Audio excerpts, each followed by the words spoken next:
This is a show about getting spooked for fun, and neither one of the hosts are associated with the attractions discussed in any way, except for those skeletons in Devin's closet. Some topics may go from ghoulish to ghastly, so viewer discretion is advised.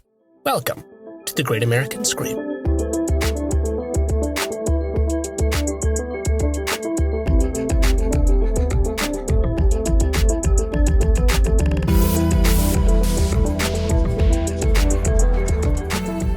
Hello, fellow LGBTs. It's Pride Month. You know what that means. Sorry, cishettes. You're out of here. Banned from the podcast. I'm just kidding. Actually, maybe I'm not. All the cishettes have to leave except for my mom and my nana and Ezra's mom. Adam, do you have any cisgender heterosexual people that you want to whitelist? Are all of our lovely cishet patrons. That's true. Slates are allowed to stay. For legal reasons. For legal reasons, this is a joke. For legal reasons, it's a joke. Please don't leave. Please stay. Because we want everybody to come celebrate Pride Month with us. It is June 1st. Woo! If you could not tell by all of the companies' social media logos turning rainbow. It's that time of year, folks. Happy Pride Month from us here at the Great American Scream. Hopefully it is more... hopefully we actually get to do things this Pride Month instead of last year. But we would like to celebrate Pride Month this year. With last year, we did one special episode for Pride where we talked about kind of like the queer community in horror film as a whole. But this year for Pride Month, I would like to dedicate the whole entire month to episodes based around our favorite queer horror creators and films and tropes, with some exciting surprises, some special guests, and something fun coming your way at the end of the month with a couple of other queer horror creators out there. So woo! That's my job this month. I'm just supposed to be a hype man. That's all coming for you this month. So do tune in with us. We're going to be doing some stuff we've never done before. We're going to be doing a commentary track to a very gay horror movie that we won't reveal yet. But I'll give you a hint. If it's probably the one you're thinking of. Yeah, think of the one that you think it is. Yeah, you're probably it's right. That one. But to start us off, to kind of kick us off, I wanted to talk about an absolute titan of horror whose work really hasn't been discussed on this show too much before. And it's kind of a wonder how he hasn't come up yet, because he is not the gay Stephen King, and that his work. I mean, his work is pretty queer. Yeah. But just the fact that he's as good as Stephen King, plus he's gay. So right. He's not the gay Stephen King because he's just the Clive Barker. Yeah. Clive Barker is responsible for one of my favorite horror movies of all time, which is Candyman. And if you don't know his name, you probably know his work, as his stories have been adapted into franchises like the Candyman films and also Hellraiser, which is a really interesting horror franchise that we have not talked a lot about on the show before.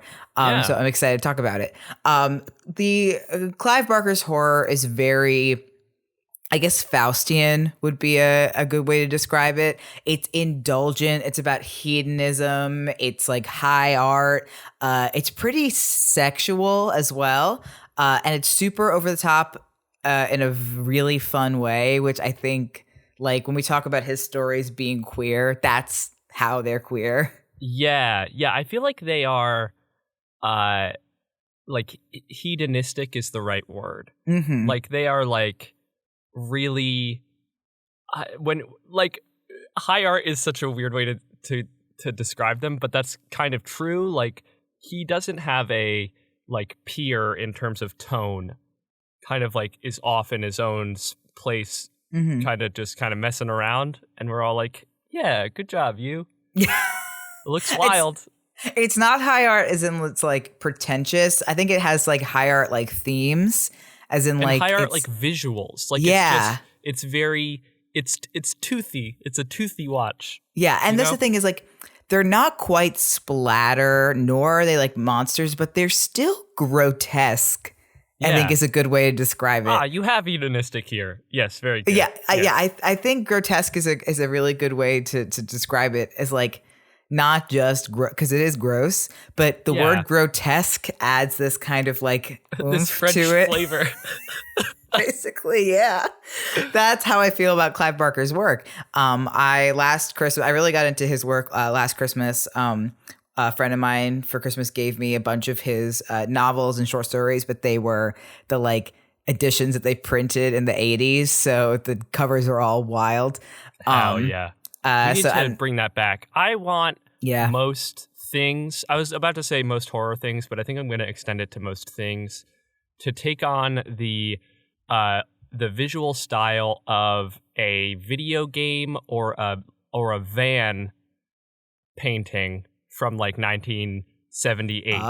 So like a cool wizard, or like the original like Dragon's Quest, but the American version art style where it's all like flowy and. Or like Lisa Frank. My assignment. Yeah, it has to be one or the other. I think they go hand in hand though. They hold hands. I've just been eating these books up. I'm reading The Damnation Game right now, and I have been really loving it. So I want to talk about him more because I don't think he is often is like, I don't want to say recognizes, and he's not like recognized for his work because he absolutely is. But like, there's a lot of like young queer horror fans out there who don't know who Clive Barker is. Yeah, and you should, because he's spectacular. So Clive Barker, a little bit about the man himself. He was born on October 5th, 1952 in Liverpool, England. Happy birthday. Before he began to write short stories and novels, he was a playwright and worked in theaters. And he founded the avant-garde theater troupe, the Dog Company, in 1978. And you can tell that his work has a lot in common with avant-garde theater. Or what's it like, Artaud, like theater, theater of the what? Not theater of the absurd. No. The other one. The one that's painful.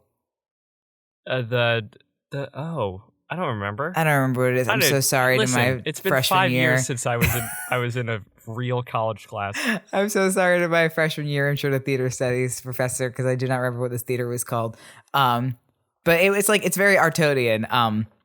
Anyway, this would definitely be a precursor to the work that he'd end up doing. But this is where he met the actor Doug Bradley, who would go on to play Pinhead in all of the Hellraiser movies. Who are you calling Pinhead? And we'll talk more about Pinhead later. But I like that they met doing, like, this is for all the theater school kids out there, but they always told us in theater school, it's like, oh, like, you're going to make like relationships with people now that those are the people that you'll be working with in 10, 15 years. And we're all like, yeah, psh. And spoiler alert, the reason that is because they don't give you the tools to get hired by professionals. So you have to make your own theater companies and projects. And that's why you work with your friends. Yeah, but this warms my heart that they met doing theater together. And then this man, Doug Bradley, got this 10 film franchise and playing one of the most iconic horror villains ever. Yeah, if you're ever worried about finding work, just remember, you can make a friend who will cast you as Pinhead in Hellraiser, or will text you one day and ask you to make a podcast. Basically, yeah. So he would close out his theatrical career when he began working on, he wrote a lot of plays, a lot of plays. But he began writing probably one of his most famous series and his first kind of breakthrough into the horror literature industry, which is called Books of Blood. And his approach to horror, and we'll see this in the works we talk about, it's very organic and very personal and very rooted in like human nature. And he says, I was watching a lot of interviews with him, and he says that everything important that's ever happened to him is in his books or his plays somewhere. However absurdly he has to deal with them, and in whatever horrific way he has to deal with them. Yeah. It's really great because you can tell that all of so much of Clive Barker's work comes with like the exaggeration of what humans are already afraid of about themselves and about other people. Right. Yeah. I feel like organic and like kind of personal or relatable is a way to like modify our descriptors earlier. Like the idea that it's high art and it's grotesque and it's like kind of almost campy, but the organicness and the groundedness really like it. I always want to say complexify, but complicate is the word.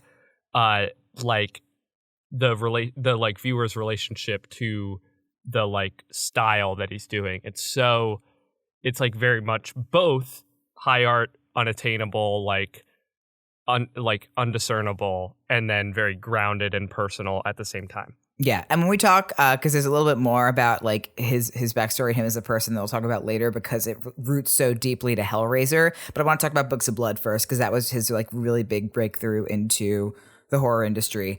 It is a series of six horror anthology books released from 1984 to 1985. That is 6 anthologies in 1 year. Right? They were an absolute smash hit when they were released, and they really helped establish him as a prominent horror writer. And Stephen King, after reading these, was quoted as saying, "I have seen the future of horror," and his name is Clive Barker. Oh my God. What I hope Stephen King says about us one day. Yeah, I want that to be my like text even if code. it's a joke.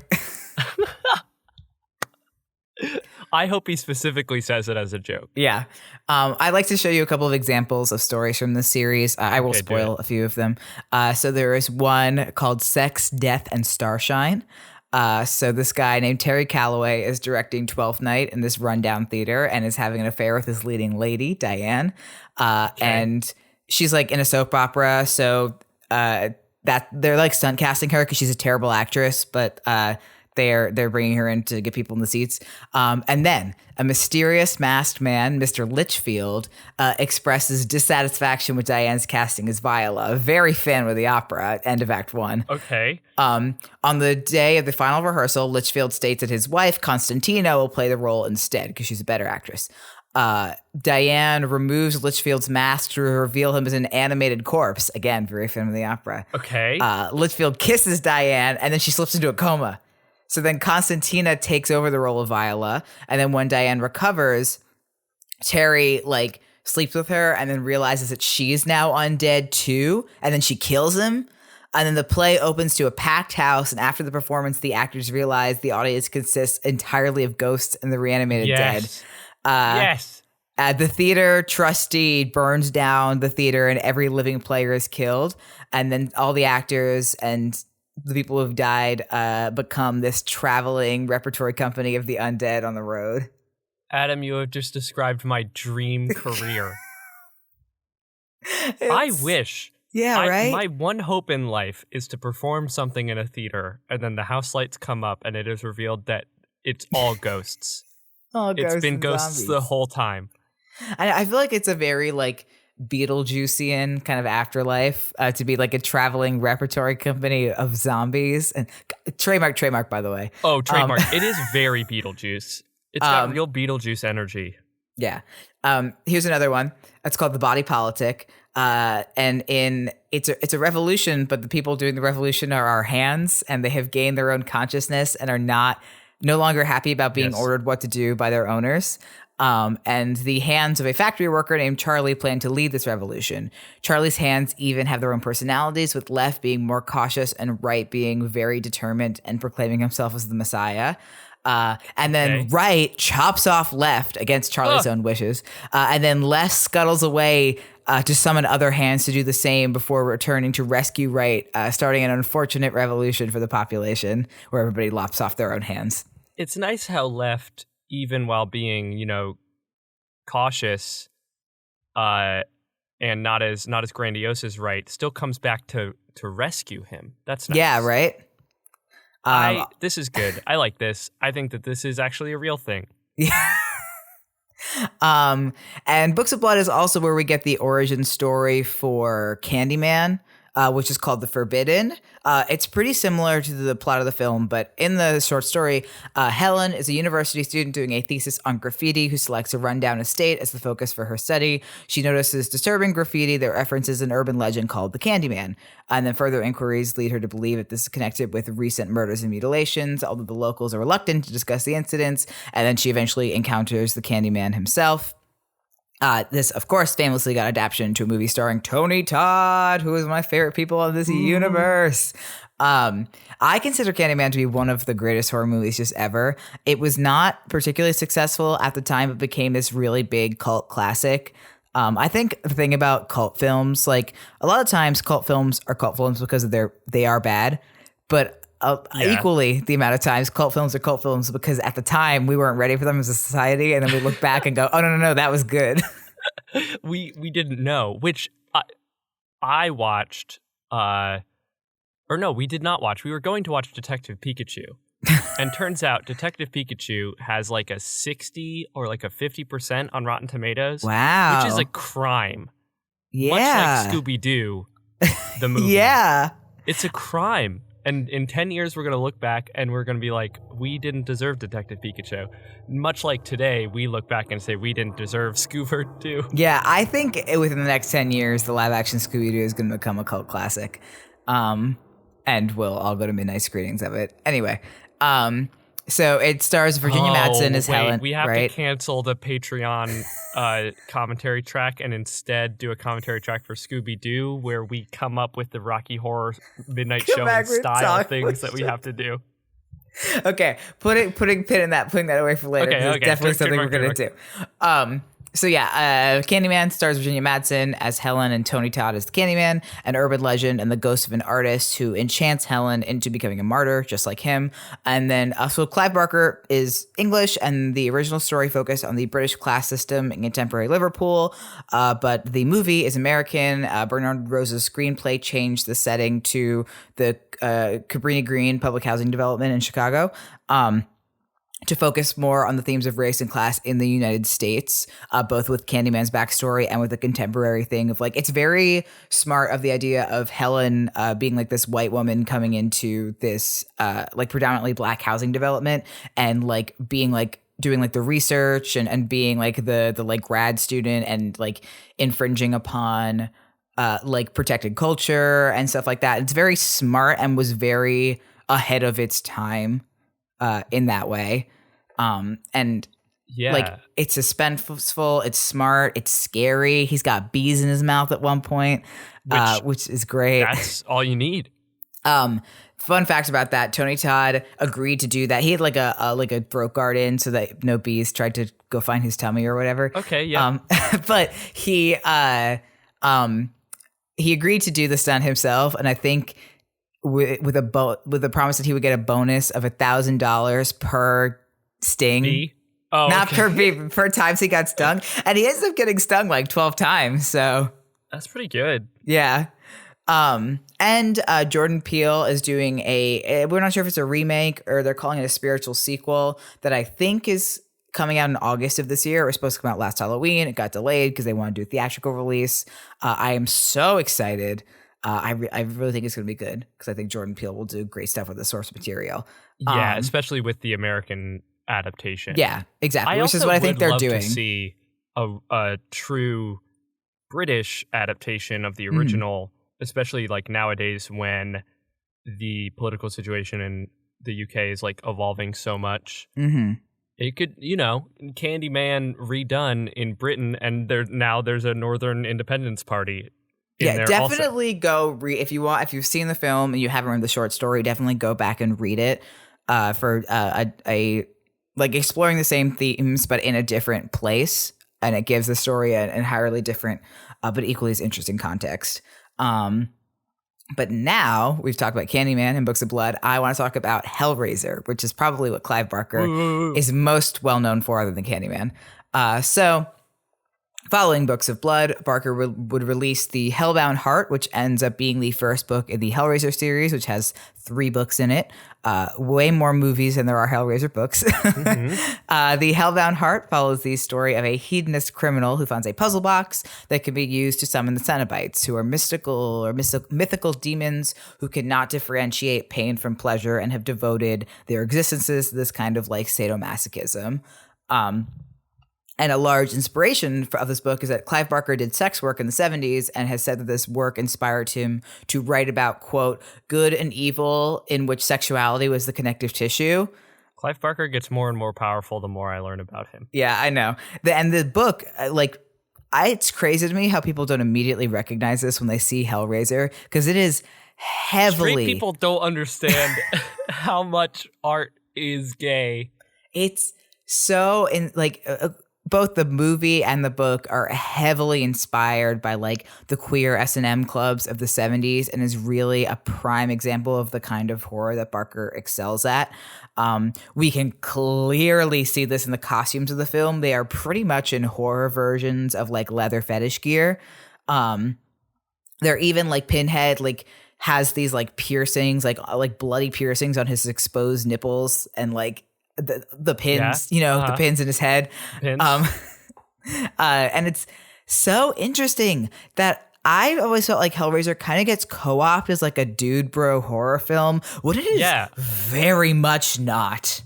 Get ready for the wrinkliest brain take that I'm ever going to have. And probably other people have said this, but I'm going to be the first to say it on this podcast. Mm-hmm. And that's that Hellraiser is the horror version of Fight Club. You're totally right. That's a really fair assessment. I am. Yeah. My brain is the wrinkliest. So, of course, 1987, it gets adapted into the film Hellraiser, a cult favorite amongst horror fans, which Clive Barker directed as well. And this creates the character of Pinhead. Because he's not like who are you calling Pinhead? He's not explicitly described in the books. He never gets a name, and he's not actually called Pinhead in the movie either. He was nicknamed that by the makeup crew. That's so good. And in early drafts, he's like occasionally referred to as the priest, but everyone calls him Pinhead. In the film, the Cenobites are former humans who are transformed into these demonic beings blindly devoted to experimental sadomasochism. And Pinhead is the leader of the Cenobites and is later revealed to have once been British soldier Captain Elliot Spencer, who became disillusioned with his life after World War I and joined the Cenobites, which again, this like coming back from war thing to like delve into this practice of like blind sadomasochism and not being able to differentiate pain and pleasure, which is like the big thing with the Cenobites, is like it's a galaxy brain genius. I was about, like for Clive Barker to really again, it's like it's a horror movie, right? So it's like kind of gross and horrifying and meant to be horrifying, but also like this depiction also comes out to be like kind of thoughtful. Yeah. You're like having this war veteran turn to this different kind of life that would be unrecognizable to the person he was before. Like that's just such a nuanced, complex take from Mr. Barker. And Pinhead was very significant. Who are you calling Pinhead? He was very significant for 80s horror and horror in general. As so this is the age of the slasher. This is when we're getting Nightmare on Elm Street. This is when we're getting Friday the 13th. We're about to get Child's Play. As previous horror villains tended to be either like these very Michael Myers or Jason Voorhees, like near mute killing machines that don't really have a personality other than being scary and unstoppable, or these like one-liner kind of Freddy Krueger, like still scary but also funny kind of thing. Pinhead is neither of those things. He's a dude. He's articulate and intelligent. He only speaks when necessary. And undoubtedly evil, but also having his own like personal moral code, which is another thing that we do not see in 80s horror. 80s horror is very black or white. Like the villain is evil and the heroes are good, and the villains will do the bad things and the heroes will do the good things. Pinhead, like he's not like, like an anti-hero or anything, but he has like a code of honor that he follows. Yeah, he's like almost it's kind of a bit almost overdone today to have like the like Silence of the Lambs style uber intelligent guy who also happens to be a killer, and it gets again complexified by the queer tie-ins, as we talked about last year, like the like describing queer horror characters as like the progression from having them be just kind of dumb, crazy people who happen to use their queerness as like a reason to kill people to now the like, oh, actually this person is incredibly smart, like in Silence of the Lambs, but is definitely gay and kills because he likes to kill. It's such an interesting origin for that kind of thing. Yeah. And this is a very deliberate choice on the part of Clive Barker, because he said he based kind of Pinhead off of Dracula. The original gay smart guy. Yeah, exactly. He says, quote, "Part of the chill of Dracula surely lies in the fact that he is very clearly and articulately aware of what he is doing. You feel that this is a penetrating intelligence, and I don't find dumb things terribly scary. I find intelligence scary, particularly twisted intelligence. It's one of the reasons why Hannibal Lecter is scary, isn't he? It's because you always feel that he's going to be 3 jumps ahead of you." And that's exactly that, like, in the 80s and the early 90s, when we get either these kind of one-liner like comedy villains like Chucky or Freddy Krueger who are still smart but are eventually outsmarted, versus Michael Myers, Jason Voorhees, where not only are they mute, but like we get an idea, especially in later sequels, that then like it's because they're like mentally they're children or whatever, or that like they're not always aware this is all killing is all they know how to do or whatever. That's very like a Leatherface thing now I think about it. And that Pinhead is neither of those things. Pinhead is totally aware, calculating, knows exactly what he's doing and why will scare people. It's great. And like we said before, his look was inspired by S&M fetish gear as well as the punk scene and Catholicism, which like, aren't we all? That phrase, inspired by S&M fetish gear, the punk scene, and Catholicism. The iconic pin like design was designed in such a way that the shadows would kind of swirl around his head as he moved in and out of light. Yeah, that tracks. And Doug Bradley, who played Pinhead, got so skilled at doing his own makeup that he's credited in some of the sequels and as assistant makeup artist because he could just do them by himself. You and I know, and any actors listening know, that would be such a like stupid, but that was probably one of the proudest moments of his life. Oh yeah. Like, even being like an actor in movies that makes like a bunch of money or whatever, you would sit and be like, I gotta make up credit. I gotta make up credit. It's like I was in a show where I was, like an actor and like a leading part and had like songs, but I was really excited because I got an assistant choreographer credit because I helped with one song. It's dance captain. Credit. And like as a makeup artist, I would never give that to an actor because I think it would make their ego explode.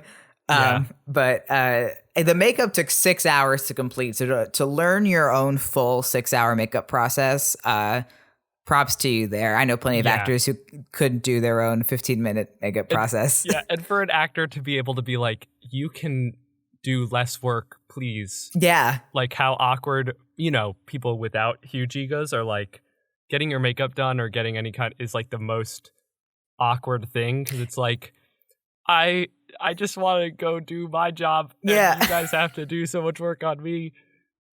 I'm so sorry that I'm not allowed to help you as you're putting stuff on my face. So the Hellraiser, this first film went on to spawn a huge franchise with 9 sequels as well as a comic book series.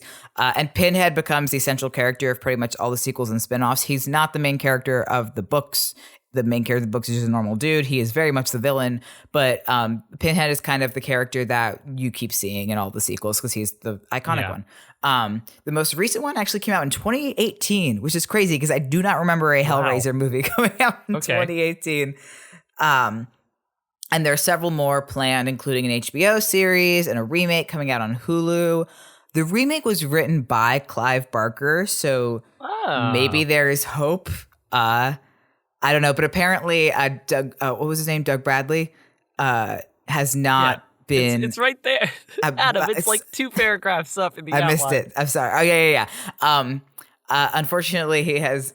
He said he has not been approached about playing Pinhead in the remakes or the upcoming sequels, which is like after 10 movies, gang. That's kind of an insult. Yeah. Anyway, obviously. This has barely scratched the surface of Clive Barker's work. In fact, what we've done is taken the three most famous things that he's done and just explain them to you. Because he literally has tens of more plays and books and other works. He was famously an executive producer on the film Gods and Monsters, which is a 1998 semi-fictional account of director James Whale's later years. James Whale, who was famous for directing the original Frankenstein, The Invisible Man, and The Bride of Frankenstein. It won an Academy Award for Best Adapted Screenplay, and Barker said of his interest in the project, Whale was gay, I'm gay. Whale was English, I'm English. Whale made some horror movies, I've made some horror movies. It seemed as if I should be helping to tell this story, which I know is like a little silly, but I love. That's me with Percy Jackson. Me pitching myself to the Percy Jackson casting team. Luke was gay, I'm gay. That's like... I have that makes me sound almost as qualified as Clive Barker to produce this film, because I have two of the three of those credits. Yeah, by these metrics, you are 66% able versus Clive Barker. And he's which is a great movie, by the way, Gods and Monsters. Watch it if you haven't, especially if you like film history or horror history, like horror film history. It's really great.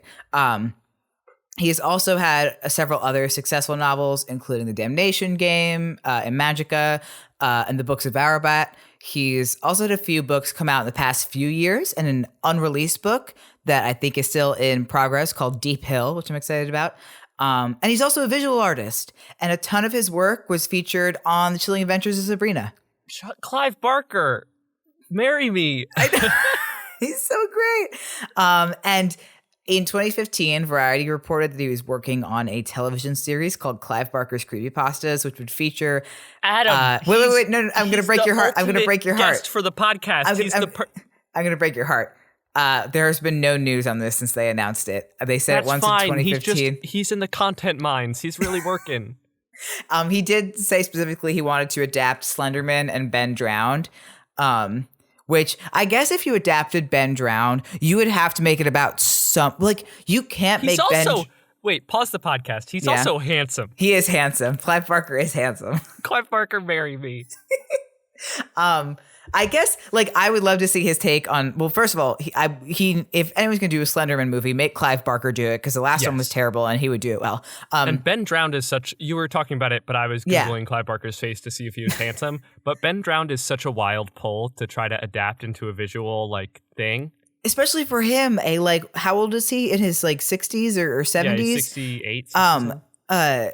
To be of all the creepypastas I've read, I really enjoy the one about the game Majora's Mask. That makes sense. Majora's Mask is the most Clive Barker Nintendo game. Yeah. So, but I was thinking because Nintendo would never ever give the rights to Ben Drowned, to make Ben Drowned or something, so you'd have to make it into some other video game, but then it loses a lot of its appeal. Yeah. So I'd be interested to see what he would do with it. Hopefully that happens. I know we haven't heard about it in over 5 years, but I really hope he's just really deep in the research minds working on it, because I want to see it. So that is our brief history on Clive Barker to kick off Pride Month. Clive Barker, please come on our show. I don't think please come on our show, and also please marry me. That again is just kind of we've just started to dig the hole on queer horror creators and creations this month, and there's gonna be a lot more exciting stuff coming your way. And check out Clive Barker's works if you haven't. A lot of his short stories are free online. If you haven't seen at least the first Hellraiser, go watch it. Same with Candyman. And go check out his stuff. Not that I have to plug him because he's famous, but go check out his stuff because it's great. Because I want you to enjoy it. Thank you so much for listening to this episode of Great American Scream. If you enjoyed, please leave a rate and review on iTunes or follow us on Spotify. But the best way to spread the word about the show is to tell a friend. So definitely do that. We also have a Patreon at patreon.com/greatscreampod. For just $1 a month, you can get early access to every single episode. You get it a day early. This month, we'll be doing some special extra content on the podcast, like the aforementioned commentary track and some other fun stuff. So definitely check it out. Thank you to our current patrons on the Man in the Fields level or higher. Thank you to Regina, Ben, Bree, Gail, Joyce, Melinda, and Chris. Wanted to do it now. Okay. and then give it off to you. Can you pimp our social media, please? Yes, absolutely. You can check us out on Facebook at The Great American Screamer, much more frequently on Twitter and Instagram at Great Scream Pod. Please send us your favorite Clive Barker stories, films, short stories, books. You can tweet at us or post using the hashtag TGAS. And as always, if there's something you would like to hear about in the show, especially for this month, for Pride Month, please tweet at us or post because your suggestion may become a future topic for an episode. Yeah, thank you to Michael Segudo for doing the intro disclaimer and Stevie Viola for doing the intro and outro music. You can find him on Twitter and YouTube. I've been Devin Wright. I've been Adam O'Connell. And hopefully you have been spooked. Who are you calling Pinhead? Who are you calling Pinhead? Who are you? Can you give me three? Oh. Can you give me three? One close, one medium, one far away. Yeah. Who are you calling Pinhead? Who are you calling Pinhead? Who are you calling Pinhead? It got away from Patrick so fast. It's not Patrick. It's just an old man.